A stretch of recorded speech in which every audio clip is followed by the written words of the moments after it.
तो रिसेंटली मेरा ये Realme 7 Pro एक पानी से भरी बकेट में गिर गया था और बकेट में गिरने से जो है इसको एक वाटर डैमेज हुआ था और अब जो ये फ़ोन है मेरे पास रिपेयर होकर वापस आ चुका है Realme के सर्विस सेंटर से। तो आज के इस वीडियो में मैं पूरा ये इंसिडेंट शेयर करने वाला हूँ कि मेरा फ़ोन कैसे बकेट में गिरा और फिर क्या डैमेज मेरे फ़ोन में हुआ था और अब जो ये फ़ोन रिपेयर होकर भी आ चुका है तो किस तरह की सर्विस मुझे Realme ने प्रोवाइड कराई, क्योंकि ये जो फ़ोन मेरा ख़राब हुआ था ये लॉकडाउन के टाइम ख़राब हुआ था। उस टाइम मेरी सिटी में लॉकडाउन चल रहा था तो तब ये फ़ोन ख़राब हुआ था। तो किस तरह से Realme ने मुझे हेल्प किया इस फ़ोन को रिपेयर करने में लॉकडाउन में, तो ये पूरी चीज़ें जो है मैं आपको बताने वाला हूँ। तो अगर आप Realme कोई फ़ोन लेना चाह रहे थे तो इस वीडियो को आखिर तक देखिए, आपको पूरा आइडिया लग जाएगा Realme के फ़ोन की रिलायबिलिटी के बारे में और Realme के आफ्टर सेल सर्विस के बारे में भी।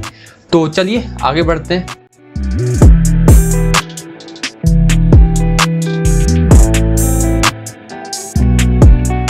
तो वीडियो में आगे बढ़ने से पहले मैं आपको एक चीज़ बता देता हूँ कि यहाँ पर आप जो ये फ़ोन में बैक पैनल देख रहे हैं, ये यहाँ पर मैंने कुछ भी स्किन नहीं लगा रखा है इस फ़ोन में। ये इस फ़ोन का एक स्पेशल एडिशन है। आप फ्लिपकार्ट और गूगल में जाकर सर्च कर सकते हैं, मैं आपको डिस्क्रिप्शन में लिंक भी दूंगा। तो ये सनकिस्ट लैडर एक स्पेशल एडिशन है। यहाँ पर इस फ़ोन का मैंने कोई भी स्किन नहीं लगा रखा है, क्योंकि काफ़ी लोग मुझसे पूछते रहते हैं कि भाई ये तुमने कौन सी स्किन लगा रखा है फ़ोन के बैक पैनल पर, हमें भी बताओ, हम भी लगाएंगे। तो ये इस फ़ोन का स्पेशल एडिशन है। तो चलिए सबसे पहले स्टार्ट करते हैं इंसिडेंट से कि कब और कैसे क्या हुआ। तो अराउंड 12 मई 2021 की बात है। मेरा फ़ोन गलती से मुझसे एक पानी से भरी बाल्टी में गिर गया था और वो जो बाल्टी है वो पानी से बस आधी भरी हुई थी और फ़ोन जैसे ही उसमें गिरा है तो फ़ोन गिरने के 2 सेकंड के अंदर अंदर मैंने फ़ोन को बाहर भी निकाल लिया था। लेकिन जैसे ही मैंने फ़ोन को बाहर निकाला तो मैंने उसे स्विच ऑन करने का ट्राई करा और मैंने 3-4 बार ट्राई करा स्विच ऑन करने का, पर फ़ोन स्विच ऑन नहीं हो रहा था। तो फिर मैंने 1-2 मिनट फिर से रुका और मैंने चौथी पाँचवीं बार फिर से ट्राई करा तो फ़ोन स्विच ऑन हो गया था। लेकिन मुझे लगा कि शायद ये फ़ोन एक बार स्विच ऑन हो गया होगा। मैंने इसे दोबारा से पावर बटन से ऑफ किया और मैं वापस इसे ऑन करके देखता हूँ। मैंने ऐसा सोचा कि दोबारा से ये फ़ोन चालू होता है या नहीं। तो मैंने दोबारा से जब पावर बटन दबाया तो उसके बाद से फिर फ़ोन चालू ही नहीं हुआ। तो यहाँ पर मैंने एक छोटी सी गलती किया, क्योंकि जब भी फ़ोन ऐसे पानी में गिरता है आपको, तो आपको फ़ोन को कभी भी तुरंत चालू करके नहीं देखना चाहिए, क्योंकि इससे जो है चांसेस है कि आपके फ़ोन के मदरबोर्ड में शॉर्ट सर्किट हो सकता है। तो मैंने ये चीज़ ट्राई करा, फ़ोन चालू नहीं हुआ। फिर मैं काफ़ी देर तक ट्राई करता रहा फ़ोन को चालू करने का, पर फ़ोन बिल्कुल भी चालू नहीं हुआ। तो आखिर में जब फ़ोन बहुत देर तक चालू नहीं हुआ तो फिर मैंने सोचा कि चलो इसे चावल में डालकर देखता हूँ। और ये भी मेरी एक गलती थी, क्योंकि आपने भी ये चीज़ सुना होगा कि जब भी फ़ोन में वाटर डैमेज होता है, आपका फ़ोन पानी में गिरता है, तो उससे आप चावल में थोड़ी देर डाल कर रखो और आपका फ़ोन वापस चालू हो जाएगा। तो मैं आपको बताता हूँ ऐसा आपको बिल्कुल नहीं करना चाहिए, क्योंकि मैंने भी यूट्यूब में काफ़ी सारे वीडियोज़ देखा है कि ये चीज़ बिल्कुल नहीं करना चाहिए और उस दिन मुझे भी पता चल गया कि ये चीज़ तो बिल्कुल नहीं करना चाहिए। इसलिए जो है पानी से निकालने के तुरंत बाद मैंने ये चीज़ बिल्कुल भी ट्राई नहीं करा अपने फ़ोन में, क्योंकि मुझे पता था कि ये चीज़ ट्राई नहीं करनी चाहिए चावल में डालने की। लेकिन आखिर में जब फ़ोन चालू ही नहीं हो रहा था तो मैंने सोचा चलो यार अब चालू तो हो नहीं रहा है, चलो ये भी चीज़ ट्राई करके देख लेते हैं, क्या पता इससे चालू हो जाए। तो मैंने जो है इस फ़ोन को चावल में डाल दिया था। लेकिन चावल में डाल के फिर मैंने आधा 1 घंटा रखा और फिर निकाला तो उससे फ़ोन चालू तो बिल्कुल भी नहीं हुआ। लेकिन क्या हुआ कि जब मैंने फ़ोन को दोबारा से बाहर निकाला तो जो स्पीकर है, चार्जिंग पोर्ट है, ये 3.5mm जैक है, इन सभी जगहों पर चावल घुस गया था। और इसलिए मैं बोल रहा हूँ कि आप चावल में तो बिल्कुल डाल के मत रखना, क्योंकि मैंने यूट्यूब में काफ़ी सारे वीडियोस देखे हैं, चावल में डालने से कुछ भी नहीं होता है। आपका फ़ोन चालू होना होता है तो वो हो जाता है, इसलिए लोगों को लगता है कि चावल में डाल के रखा इसलिए चालू हो गया।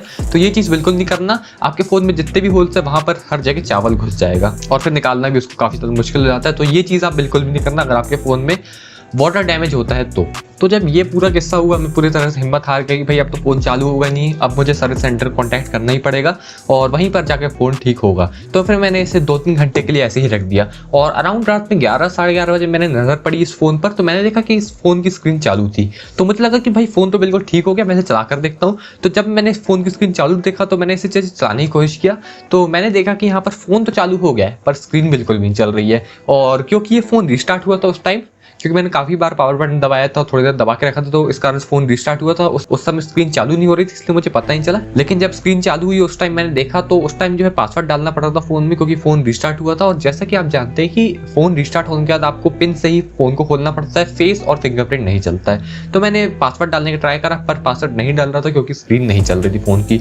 तो उस समय मुझे पता चल गया कि फ़ोन पानी में गिरा है, लेकिन फ़ोन के अंदर शॉर्ट सर्किट बिल्कुल भी नहीं हुआ, मदरबोर्ड प्रोसेसर कहीं पे भी कुछ भी दिक्कत नहीं आई है। बस एक दिक्कत आई थी कि स्क्रीन चलना बंद हो गई थी मेरी। तो उस दिन मैंने फ़ोन को ऐसे ही रख दिया और दूसरे दिन का मैंने इंतजार किया कि मैंने सोचा कि चलो फ़ोन चालू हो नहीं रहा है, अब फ़ोन को थोड़ी देर धूप में रख के देखते हैं दूसरे दिन। तो दूसरा दिन आया और मैंने फ़ोन को 1 घंटे तक धूप में रखा। 1 घंटे में फ़ोन बहुत ही ज़्यादा गर्म हो गया था। मुझे लगा भाई अब तो चालू हो जाएगा, पर तब भी कुछ फ़र्क नहीं आया। फ़ोन चालू हो रहा था पर स्क्रीन नहीं चल रही थी। फिर मैंने हेयर ड्रायर का भी ट्राई करा कि चलो अब एक तरीका ये हेयर ड्रायर का बचता है आखिरी, इसको भी ट्राई करके देख लेते हैं, शायद तब फ़ोन चालू हो जाए। पर नहीं, फ़ोन तब भी चालू हो रहा था लेकिन स्क्रीन नहीं चल रही। तो मेन यहाँ पर मेरी प्रॉब्लम थी कि मेरे फ़ोन की स्क्रीन नहीं चल रही थी, बाकी फ़ोन बिल्कुल ठीक था और ना ही फ़ोन चार्ज हो रहा था। तो ये सब किस्सा हुआ। फिर दूसरे दिन मैंने रियलमी के सर्विस सेंटर में कॉल किया और वहाँ पर पूरा ये इंसिडेंट बताया कि मेरे साथ ऐसा ऐसा हुआ है मेरे फ़ोन के साथ, और यहाँ पर मेरी सिटी में जो है लॉकडाउन चल रहा है, तो आप बताओ किस तरह से मेरी हेल्प करोगे। तो उन्होंने बोला कि ठीक है, हम आपके लिए एक पिकअप सर्विस अरेंज करा देते हैं, तो आपका फ़ोन आपके घर से पिकअप कर लिया जाएगा और रिपेयर करके वापस आपको घर में लाकर दे भी दिया जाएगा। और इस सर्विस की रियलमी ने मुझसे कुछ भी चार्जेस नहीं लिए। तो अराउंड 14 मई 2021 को ये मेरी रियलमी से बात हुई थी और उन्होंने मुझे बोला कि एक पिकअप सर्विस अरेंज करा देते हैं। हालांकि ये बात है कि पिकअप सर्विस आने में टाइम लग गया। अराउंड 20 मई 2021 को जो है ब्लू डार्ट से कुरियर बॉय आया मेरा फ़ोन पिकअप करने के लिए, और उस दिन फिर मेरा फ़ोन पिकअप हो गया था और अराउंड 5 to 6 डेज लगा था मेरा फ़ोन दिल्ली पहुंचने में। हाँ, ये मेरा फ़ोन दिल्ली के किसी सर्विस सेंटर में रिपेयर हुआ था।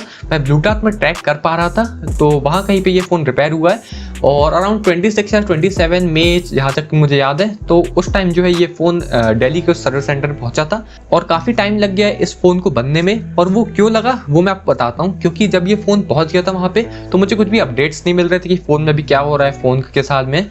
तो मैंने जो है बीच बीच में 2-3 बार मैंने थोड़े डेज के टाइम में रियलमी को कॉन्टैक्ट करता रहा। 2 बार मैंने कॉल करके कॉन्टैक्ट किया और 1 बार मैंने चैट से कॉन्टैक्ट किया। तो 2 बार जब मैंने कॉल करके कॉन्टैक्ट करा था तो उन्होंने मुझे बताया कि अभी पार्ट नहीं है, जो मेरी स्क्रीन खराब हो गई थी, स्क्रीन रिप्लेस होनी थी और उसका पार्ट नहीं है अभी, तो इस कारण से काम नहीं हो पा रहा है। तो ये थोड़ा सा टाइम लग गया मेरे फ़ोन को रिपेयर होने में। और 19 जून 2021 को जो है मेरा फ़ोन रिपेयर होकर मेरे पास वापस आ गया था ब्लू डार्ट से ही। और काफ़ी अच्छी सर्विस, और पिकअप सर्विस के मामले में तो काफ़ी अच्छी चीज़ मुझे ये लगी है कि आराम से मेरा फ़ोन लॉकडाउन के टाइम पर मेरे घर से पिकअप हो गया था और वापस मुझे घर पर भी लाकर दे दिया गया था बिना किसी एक्स्ट्रा चार्ज के। अब मैं रिपेयर कॉस्ट की बात करूं तो इस फ़ोन को रिपेयर कराने में मुझे लगे 5500 रुपीज़, क्योंकि यहाँ पर जो स्क्रीन है इसकी रिप्लेस हुई थी, तो 5500 रुपीज़ मुझे लगे थे। तो मुझे रियलमी के सर्विस सेंटर से ही कॉल आया था कि इतना जो है अमाउंट आपको लगेगा स्क्रीन रिप्लेस करने में, तो ये जो अमाउंट है आप ऑनलाइन किसी भी पेमेंट मोड से ट्रांसफर कर दो। तो मैंने UPI को यूज़ करके इस पेमेंट को ट्रांसफर कर दिया था। और एक चीज़ मुझे बुरी लगी कि जब मैंने पेमेंट कर दिया तो जिस बंदे ने मुझे कॉन्टैक्ट किया था उसने मुझे बोला था कि आप व्हाट्सएप पे स्क्रीनशॉट भेज देना पेमेंट करने के बाद। तो जब मैंने उसे स्क्रीनशॉट भेजा तो उसका कुछ रिप्लाई नहीं आया। एटलीस्ट उसको रिप्लाई तो करना चाहिए था कि भाई पेमेंट मिल गई है, आपका काम शुरू हो रहा है, ऐसा वैसा। तो ऐसी कुछ भी चीज़ नहीं आई थी, उसका कोई भी रिप्लाई नहीं आया था। वो तो जब मैंने रियलमी के सर्विस सेंटर कॉल करा तो उन्होंने पता करके मुझे बताया कि हाँ पेमेंट हो गई है और अभी पार्ट नहीं मिल रहा है, इसलिए आपके फ़ोन का भी काम नहीं हो पा रहा है। और हाँ, कभी कभी रियलमी के सर्विस सेंटर कॉल भी कनेक्ट नहीं होती, तो मैंने ईमेल करके भी ट्राई करा, पर ठीक है, कभी कभी होता है कि कॉल कनेक्ट नहीं हो पाती, चलता है उतना। तो ठीक है, ये पूरा इंसिडेंट था। तो अब मैं यहाँ पर रिलायबिलिटी की बात करूँ रियलमी के फ़ोन्स की, तो मुझे रिलायबिलिटी थोड़ी सी कमी लगी है, क्योंकि यहाँ पर क्या था कि जिस बाल्टी में ये फ़ोन गिरा था वो बाल्टी बस आधी भरी हुई थी पानी से, और गिरने के बाद भी 2 सेकंड के अंदर अंदर मैंने फ़ोन को निकाल दिया था, यानी कि फ़ोन ज़्यादा देर बाल्टी में नहीं रहा था। और जिस वक्त ये फ़ोन गिरा था उस समय ये जो कवर है जो फ़ोन के साथ ही आता है वो लगा हुआ था। और जैसा कि आप जानते हैं कि रियलमी के सभी फ़ोन्स के कवर्स में ऐसे ही चार्जिंग पोर्ट में ये कवर होता है जिसको कि आप बंद कर सकते हैं फ़ोन में लगाने के बाद, तो ये भी उस समय बंद था। तो बेसिकली बस 3 ही जगह थी जहाँ से कि पानी अंदर घुस सकता था मेरे फ़ोन में। वो थी आपका यहाँ पर ये स्पीकर और ये चार्जिंग पोर्ट और ये 3.5 mm जैक और ये फ्रंट ईयरपीस। तो टोटल 4 जगह थी जहाँ से पानी अंदर घुस सकता था, और इन्हीं 4 में से किसी एक जगह से पानी अंदर घुसा था, जिसकी वजह से जो है स्क्रीन चलना बंद हो गई थी, मेरी स्क्रीन खराब हो गई थी। तो यहाँ पर ये चीज़ थोड़ी और बेटर हो सकती थी, क्योंकि ये पहली बात तो पानी की बाल्टी बिल्कुल आधी भरी थी और 2 सेकंड के अंदर मैंने निकाल लिया था, तो उसमें यहाँ पर इतना डैमेज होना नहीं चाहिए था। क्योंकि अब ये 20,000 का फ़ोन है तो यार इतनी रिलायबिलिटी तो होनी चाहिए कि केवल इतनी सी चीज़ से फ़ोन में कुछ होना, रियलमी को कुछ ना कुछ फ़ोन में करना चाहिए जिससे कि इतनी आसानी से तो पानी अंदर बिल्कुल भी ना घुसे। और जहाँ से कि मुझे याद है ये फ़ोन स्प्लैश प्रूफ भी है। और आप सर्विस की बात करें तो अराउंड 1 महीना लग गया मेरा फ़ोन मेरे घर से पिकअप हुआ था जब, और जब तक मेरे पास आया था, तो तब तक के टाइम को कैलकुलेट करें तो अराउंड 1 महीना हो गया था। और उस 1 महीने से भी अराउंड 8 डेज तो मैं मान लेता हूँ कि ट्रांजिट में लग गए होंगे। मेरा फ़ोन दिल्ली गया और दिल्ली से आया, तो इस चीज़ में 8 दिन तो लग गए होंगे, तो उसको भी मैं यहाँ पर हटा देता हूँ। तो अब मैं यहाँ पर कैलकुलेट करूँ तो अराउंड 20 डेज लग गए मेरे फ़ोन को रिपेयर होने में। तो बेसिकली ये मैं आपको बताता हूँ कितना टाइम क्यों लगा, क्योंकि रियलमी वाले ने मुझे बताया था कि पार्ट अवेलेबल नहीं है, यानी कि जो स्क्रीन रिप्लेस होनी थी वो अवेलेबल नहीं है। अब मैं आपको बताता हूँ कि ये चीज़ क्यों अवेलेबल नहीं है, और उसकी सबसे बड़ी प्रॉब्लम है खुद रियलमी। जैसा कि आप जानते हो कि रियलमी जो है 1 महीने में करीब 5-6 फ़ोन तो लॉन्च लॉन्च कर ही देता है। और ये चीज बिल्कुल भी अच्छी नहीं है, क्योंकि जब आप इतने फोन लॉन्च करोगे तो सिंपल सी बात है कि जो आपके पास फोन्स है, आप उन सभी फोन्स के स्पेयर पार्ट्स तो एक साथ अवेलेबल नहीं करा पाओगे ना। आपके पास स्पेयर पार्ट्स की कमी तो रहेगी, क्योंकि आपके पास इतने सारे फोन है। तो ये एक रियलमी की सबसे बड़ी प्रॉब्लम मुझे लगती है, और कि वो बहुत ज्यादा फोन लॉन्च करते हैं, और इतने फोन लॉन्च नहीं करने चाहिए। आप कम फोन लॉन्च करो और अच्छी सर्विस प्रोवाइड करो। अगर रियलमी कम फोन लॉन्च करता ना, तो ये जो पार्ट अवेलेबल नहीं थे, ये प्रॉब्लम बिल्कुल भी नहीं होती, और जल्दी फोन मेरा रिपेयर होकर मेरे पास आ जाता। और ये जो इतने सारे फोन लॉन्च करते हैं, ये इसकी एक और प्रॉब्लम है कि जो सॉफ्टवेयर अपडेट है वो टाइम से नहीं मिल पाता है। मेरे पास Realme 3 Pro भी है, तो उसमें भी जहां तक मुझे याद है, अभी मुझे जून में एक सॉफ्टवेयर अपडेट आया था, और उसमें अप्रैल और मई का सिक्योरिटी पैच एक साथ आया था। मतलब ये लोगों ने इतनी देर कर दी कि अप्रैल और मई का सिक्योरिटी पैच ये लोग जून में दे रहे हैं, जबकि अप्रैल का सिक्योरिटी पैच अप्रैल में आना चाहिए और जून का सिक्योरिटी पैच जून में आना चाहिए। पर ये दोनों बंडल करके एक ही साथ दिया है, क्योंकि वो लोग लेट हो गए, तो उनके फोन ही इतने हो गए कि वो टाइम से सॉफ्टवेयर अपडेट नहीं दे पा रहे। आप Realme UI 2 को ही देख लो, अराउंड 1 साल हो गया है Realme UI 2 का बीटा चालू है, जब पिछले साल चालू हुआ था, और अभी तक भी स्टेबल अपडेट आप देखो तो अराउंड 10 to 20% फोन्स में ही Realme UI 2 चल रहा है। मैं उन फोन्स की बात नहीं कर रहा हूँ जो कि नए लॉन्च हुए और Realme UI 2 के साथ ही आए हैं, मैं उनकी बात कर रहा हूँ जिनमें कि OTA के थ्रू Realme UI 2 का अपडेट गया है। तो काफी ज्यादा टाइम लगा देते हैं ये लोग अपडेट करने में भी, क्योंकि इनके फोन ही इतने हैं, तो अब किस किस फोन पे ध्यान देंगे। अब वही चीज़ अगर आप Redmi में देखो, तो वो लोग 3 महीने में ही अपने सभी फोन से अपडेट कर देते हैं, जो भी उनका नया लेटेस्ट सॉफ्टवेयर अपडेट आता है तब।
तो बस आज की वीडियो में इतना ही। ये पूरा इंसिडेंट मेरे साथ हुआ, तो मैं सोचा चलो आपके साथ शेयर करता हूँ इसको, और जो मैंने शेयर कर दिया है। तो बस फिर मिलता हूँ आपसे ऐसे किसी वीडियो में, तब तक के लिए वीडियो को लाइक करें, शेयर करें और चैनल को सब्सक्राइब जरूर करें।